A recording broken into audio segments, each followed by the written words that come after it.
My agent is calling me. Oh, we'll pick it up. Wait, pick it up. Hello? Good, how are you?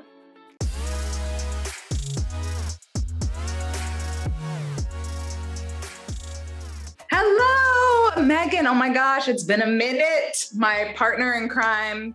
We did a podcast, Moms in the Industry. We kind of had to take a pause. You moved across the country. I moved across the country, but all for the better.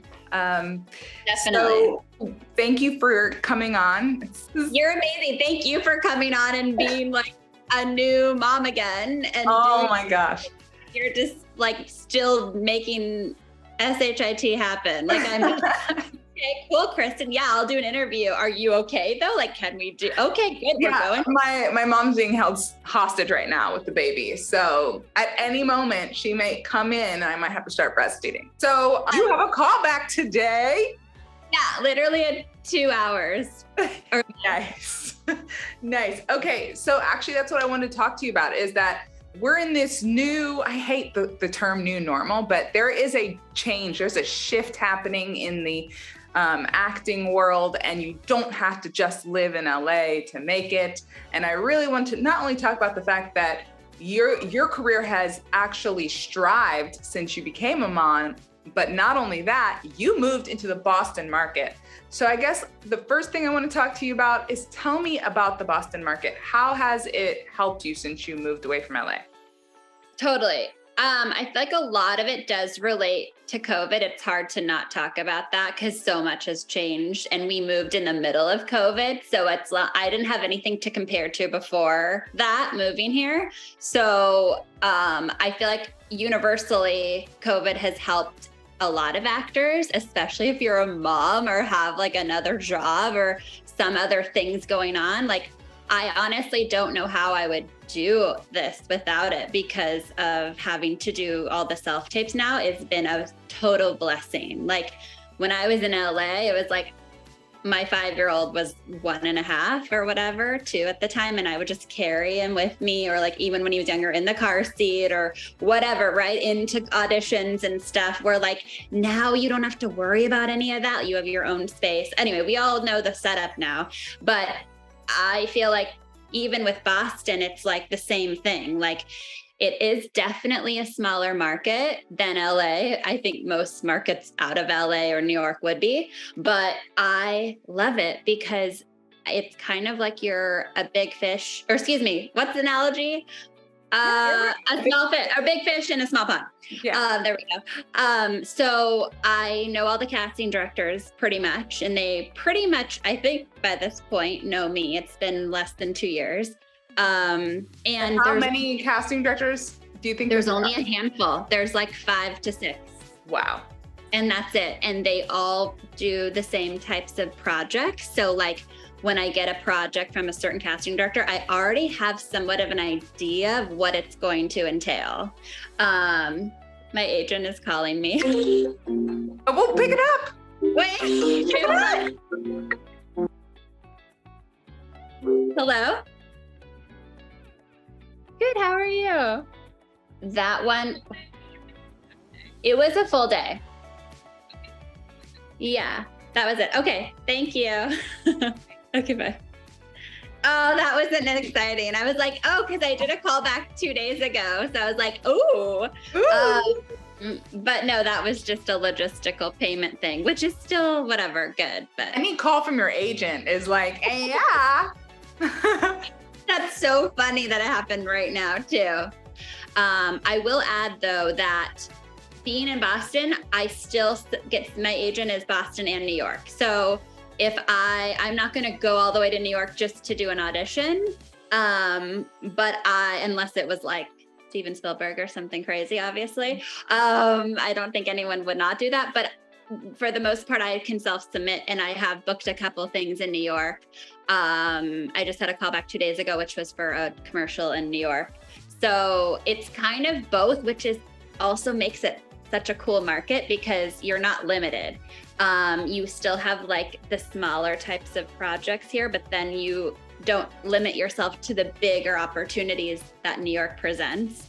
I still am not by any means like feel like contented where I am. Like I definitely want to like broaden my representation to New York. I haven't really needed to till this point, but now I'm starting to think with that. So yeah, there's a lot of opportunity and a lot of things you can create on and do in this area. Yes. Oh my gosh. Okay. So I'm going to take us back to a time when you found out you were pregnant with your second and you were like, how do I do this? Right. Yeah. And would you say, looking back at it now, would you say having a second one brought about more opportunity or less? Definitely more. Right when it happened and right at the beginning, you're in the newborn phase and it's hard to like even comprehend anything because you're like so lack of sleep. Like all the things happening right now. Wait, but that doesn't last for that long. Like it's like it feels so long when you're in it, and then it goes by, and you're like, oh, okay, I can operate and do a little more now. And so, yeah, I felt like it raised my necessity in general. Like to kind of sum it up, it was kind of like, cool. I can either just be a mom, which is totally fine, and so many people are doing that, and I give you mad props, and like. But you can add on to that. And it's just, I think it takes going on a gradient of like, cool, what can I confront and do today that contributes to my career? And like, just really add on and see how far you can go. And also the second time you do it, you also have an idea. You're not in this big mystery of how it's going to be. So you can kind of predict a little more and plan hopefully a little better. So that I definitely felt like I recovered and moved faster the second time as opposed to the first. Yes. Oh my gosh. Okay. And then, so recently I've been seeing that you've been booking like something every month. And yeah. It wasn't that way in LA. What do you think changed? A lot of stuff. It's hard to just label and say one or even two things. I feel like being a mom in general and changing my environment, like I said earlier, raised my necessity. And also it was kind of like I had to start over. It was like this new game, and it wasn't like, not that I was being robotic, but I was kind of doing the same types of things in LA, and it wasn't resulting in much. Where here is like a new environment, a new set of people you had to meet, a new agent. And so it's kind of like you revamp yourself kind of, which helped me a lot and made me look at all the stuff I was not doing and the things I was lacking, whether that was in my acting or in my headshots or in all those little things you have to look at as an actor. Not that I'm, again, like perfect with that. I'm still like redoing stuff, but it makes you look at it again. When you went to, sorry, I didn't mean to cut you off, but when you went to Boston, I remember you not having any representation. None. At all. I didn't know anyone. Yeah. I like reached out to a couple actors on Instagram. I was like, hey, like, can you help me? Like, what do I need to do? And a couple of them were super nice and gave me some advice and like let me know the agents and certain people. So I just like made myself known. Like I was just like, cool, you're an actor. What do you, and looked up who their agents were. And like, you just did the research and the homework, because I didn't know what else to do. And so that has been cool. And then I liked my particular agency that I'm with WSM Talent, and they're actually semi-newer. Like they're not super established, but I love the fact that they did New York and Boston. That's what I wanted. I didn't want to be limited. So my agent, my direct main agent, she actually lives in New York. But I talked to her, obviously, it doesn't really matter where you live now. So one of the girls, really nice actors who I talked to online, she's like, you should do this.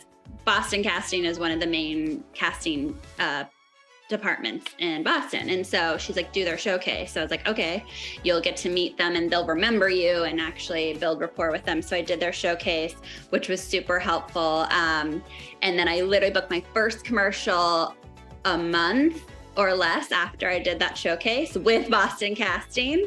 And that was my first commercial that I booked here, and it was super exciting. And then it kind of just, and then I didn't do anything for like months, and I was like, still felt like I wasn't really known or anything. And it wasn't honestly up until a few months ago where I have been starting to book a ton more now. So it, you know, I would just say, don't get discouraged. Like if you move to a new market or Boston, wherever, like it's going to take a little bit. And I think you've got to build that momentum a bit. That's not going to happen in like a month. Like you have to make it work, and you have to work at it a bit. But I feel like I'm finally doing that and finally making myself known a bit. And I can basically talk to some of the casting just one-on-one, like, because they remember me. And it's just been it's very down to earth over here too. And I think because there's not so much going on and so many people that you can just have those relationships more, which is cool. Do you feel it's easier to have a one-on-one relationship with the casting director there rather than in LA? It's definitely easier because there's not as much pressure and all the I don't feel like there's so much, like in LA, not that it's bad. Like I just feel like I didn't put in the work that I needed to in LA. I was like distracted by so many things. And I just feel like you have to put in the work, obviously, no matter what your career is.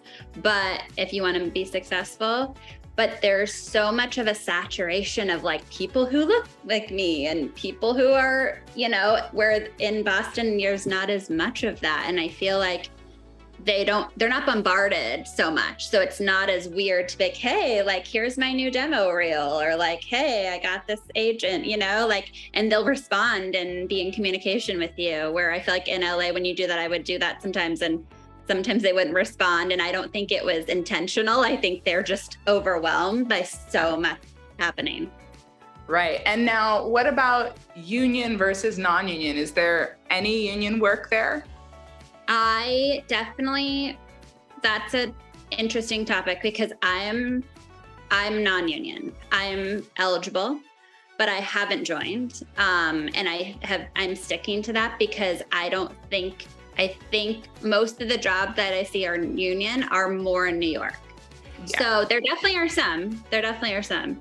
But I've observed more non-union. Right. I actually just saw a casting director based out of Atlanta post to just wait to join the union until you absolutely have to, right. Because of that reason. I mean, the commercial industry has changed so much. They can literally send commercials to certain people. Like you don't have to do the whole, let's put it on TV and you get $150 for every time it airs, which right. is kind of, but at the same time, it's like, you can actually build your credibility in non-union. And also if you're SAG eligible, it's a little bit different because you can book a theatrical job being SAG eligible versus yeah. And I'm not saying that you can't book a SAG job if you're not eligible. It's just easier right. when you are SAG-E to book a theatrical job. And in New York, you'll have to do that. Yeah. Yeah, I agree with all that. Cool. And your husband is not in the industry. How does that work? No, but I'm glad you brought that up because I think that's been part of the successful actions recently is Guy is a musician and he's been working on his craft way more over the last less than a year. Like I'd say really the last 6 months. And he has like created like original songs and like doing all of this stuff on his music. Alexa, play Muse of Fire by Guy Martin. Muse of Fire by Guy Martin on Amazon Music. It's gonna... Yeah, dude. And I actually created a new voiceover demo at the studio he goes to for music. And like, we're on the same page more so than we used to when we were in LA. Another just thing in LA, like we were very separated. We also we had kids. We had our first child there, but we were very like on our own, doing our own thing and not like coordinated and like doing like not that we weren't on each other's team, but we were just doing more of our own thing. And now I feel like we're more like in sync with each other. And like, I help him with certain things and he helps me with auditions or like reads for me or like does stuff like that. And we're just— I would never have my husband read for me. I don't have a read for like serious stuff. Like if it's a commercial and he's like, has to say like, hey, like, like you can do this, you can do this. No. I'll call you Kristen when I have like a serious thing. No, my husband has helped me a lot. I think that was the problem, was that I'm like, every day I'd be like, can you read with me? And he'd be like, oh, okay. And then he'd be like, oh, it's good. I'm like, no, can we do one more time? He's like, no, it's good. Oh my God, Guy would do that before and he's not doing that as much anymore because he like wants me to book it. But I understand, like they're just like, hey, did you get it done? Sometimes like, hey, I need to go now. I need to go. I gotta go to work. I'm like, sorry. I understand. I've definitely been there, which is why I don't always ask him. But my point is we've definitely been more in sync with wanting to help each other and like doing more like that. And I think it helps a lot. I've also been writing my goals down every day. I've definitely missed a few days, but that has helped a lot because you, just as like a little side note for any actors or anyone watching, if you write your goals down, it makes a big difference. At least it has been for me, because you can like, you're just putting your attention on what the whole purpose is of what you're doing, rather than like going through the motions of like, hey, I have this and this. And like, you're not really thinking with the broad picture of things. Mm-hmm. So that's actually helped that's been a successful action recently. Yeah. I also noticed that you're a lot more active on TikTok, which by the way, I don't have an account, or I have an account, but it's like in the graveyard.